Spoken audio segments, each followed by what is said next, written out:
লেখাপড়ার পাশাপাশি যদি কিছু করতে চায় তাহলে যদি তাদের কাছে ইনভেস্টমেন্ট থাকে তবে ইনশাল্লাহ আরও ভালো কিছু করবে, বাট ইনভেস্টমেন্ট কম থাকলে একটা ফুড কার্ট অবশ্যই দেওয়া উচিত আমি মনে করি। এটা কোনোভাবেই সময় নষ্ট করে না, প্লাস হচ্ছে পড়ালেখারও কোনো হ্যাম্পার করবে না ইনশাল্লাহ।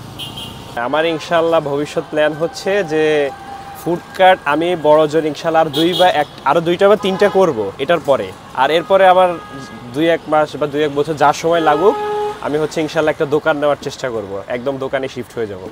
দৈনিক হচ্ছে মার্শাল্লাহ করে প্রায় 6-6.5 হাজার টাকার মতো সেল হয়। আমি হচ্ছি চায়ের স্টল দিছি এখানে, আমার স্টলের নাম চা আড্ডা আর কি, বাট আমি চা, কফি অ্যান্ড স্ন্যাক্স আইটেমসও সেল করি। আমি স্টুডেন্ট, আইডিয়াটা আসলে হঠাৎ আসেনি। আমি হচ্ছে যখন কলেজে পড়ি তখন থেকেই আমার কিছু করার মানে একটা ফুড কার্ট দেওয়ার প্ল্যান ছিল। তো আমি ফার্স্টে হচ্ছে ফাস্টফুড আইটেমের কার্ট দেওয়ার চিন্তা করছিলাম, বাট যখন কার্ট দেওয়া শুরু করব তখন কাজ শুরু করার পরে একটু ঘাটাঘাটি করার পরে দেখলাম ফাস্টফুডটা খুবই অ্যাভেলেবল, খুব পাওয়া যায়। এখন আমি চাচ্ছি আর কি কিছু ইউনিক করতে। তো তখন হচ্ছে আমার বড় ভাই যিনি, উনি হচ্ছে খুব ভালো চা বানাতে পারে মাশাআল্লাহ। তো ওনার থেকে ইন্সপিরেশনটা নিয়ে আর কি আমি চা নিয়ে কাজ করা শুরু করছি, যে আমি চায়ের আড্ডা নামে আমার চা স্টল দিব আর কি। আমাদের স্পেশাল আইটেমই হচ্ছে দুধ চা, এর বাইরে আমাদের রং চাটাও মাশাআল্লাহ খুব ভালো, আর এর বাইরে হচ্ছে গ্রিন টি আর কফিটা আছে আপাতত, মানে আমাদের এখনও পূর্ণাঙ্গভাবে শুরু হয়নি, আমি খুব নতুন এখনও। মালাই চাটাও হবে ইনশাল্লাহ। চা বানানো আমি ভাইয়ার থেকেই শিখছি। ইনভেস্টটা মোটামুটি ভালোই হয়েছে ইনশাল্লাহ, কাস্টমারও ভালো আলহামদুলিল্লাহ। যদিও আমরা এখন আমাদের মানে অফিসিয়ালি কোনো মার্কেটিং করিনি, তারপর আলহামদুলিল্লাহ খুব ভালো কাস্টমার পাচ্ছি, রেসপন্স ভালো।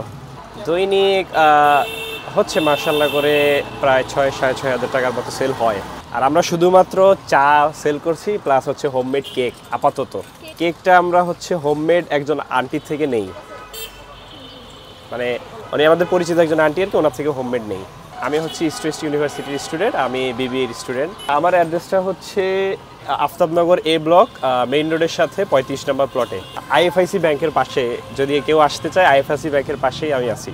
লেখাপড়ার পাশাপাশি যদি কিছু করতে চায় তাহলে যদি তাদের কাছে ইনভেস্টমেন্ট থাকে তবে ইনশাল্লাহ আরও ভালো কিছু করবে, বাট ইনভেস্টমেন্ট কম থাকলে একটা ফুড কার্ট অবশ্যই দেওয়া উচিত আমি মনে করি।